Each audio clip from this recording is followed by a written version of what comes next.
Hidden cameras have been used to expose terrible cruelty and neglect at care homes. Earlier this year, the regulator, the Care Quality Commission, issued guidelines for families thinking of installing them, saying they should consider the privacy of people being watched, including the staff.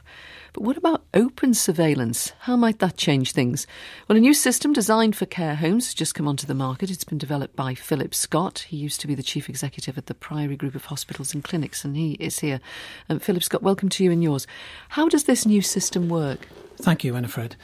Very simply, it's a camera surveillance system that is married to an expert team of monitors. So we simply insert camera systems throughout a care environment, and those camera systems then trap images. Those images are loaded off-site, and then those folders are accessed by a team of expert monitors who review the images and determine whether or not they're benign or malevolent. They can't be watching every room all the time, though, can they? How do they know which pictures to look at? No, it's a very intelligent system in the sense that we have a certain number of triggers built in. So any changes in light, any changes in noise, any changes in movement will automatically trigger an alert. That alert can be sent to a smartphone, to the monitor who's on 24-hour call, for example. And so the image is then viewed almost immediately. So is no one on duty 24 hours? It relies on people getting a call on their phone? No, there are people reviewing on a 24-hour basis, but the monitors will effectively work in a system, in a team system, so that someone's on duty at all times. We went to talk to Anne Willey. She runs Bramley Court Care Home in Birmingham, and she's been using your new system since June of this year. The images on the recording are in full colour. They're easy to see. You can fast forward until you're comfortable with what you're seeing and actually what you're hearing as well. You've got the evidence there, and then all I have to do is contact Care Protect, ask for that particular element. It's sent to me straight away. You can view it within minutes and get the issue resolved, whereas previously it would have took meeting after meeting after meeting to get it resolved.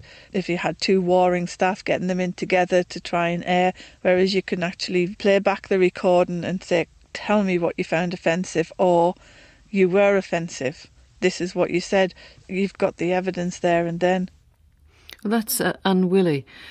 Philip Scott, over the past 3 months, she's asked to see the pictures 5 times. Can you tell me how many people have been involved in monitoring those pictures from your team? From our team, 5 or 6 people have been involved, really to provide the cover that we need.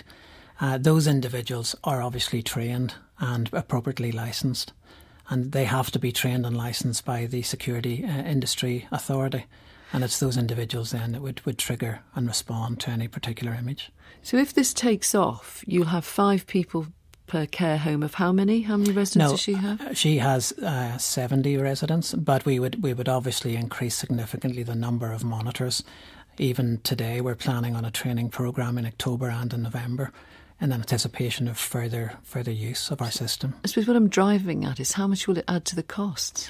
Well, the absolute cost, based on an average care home of 70 beds, is £10 per resident per week. That's all the provider will pay.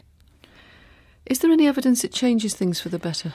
Well, I think Anne Willey would suggest that it has. I mean, she would certainly say that initially her staff were a little concerned, but after some time, when the system was used, it often vindicated staff when a complaint was made. I mean, today, for example, we have a situation in the national press where we have an incident of abuse reported as a result of a hidden camera. You know, that abuse would never have been uncovered if it hadn't been for that camera. And, you know, the system we have today will allow relatives to log on and view their parents or their family member in the care home. So it's a very open and transparent system, and it encourages that relationship. I know that there are no cameras set up in the bathrooms, for example, but there's still massive compromise, isn't there, of people's privacy? And for staff, it can't be good to know you're being watched. You can't really relax or be yourself, can you? I have been in this sector for 25 years. I'm a nurse, trained nurse. I've been a home manager. I've worked in many different roles. And in that 25-year period, I have not seen yet a system that can guarantee safety and security. And the compromise often will be something around privacy. We will assist every client and every provider with a thing called a privacy impact statement. So it's important that every client thinks about the privacy implications. But I would argue for every resident and for every family member, this is the only way to protect them. Philip Scott from Care Protect, thanks for coming on.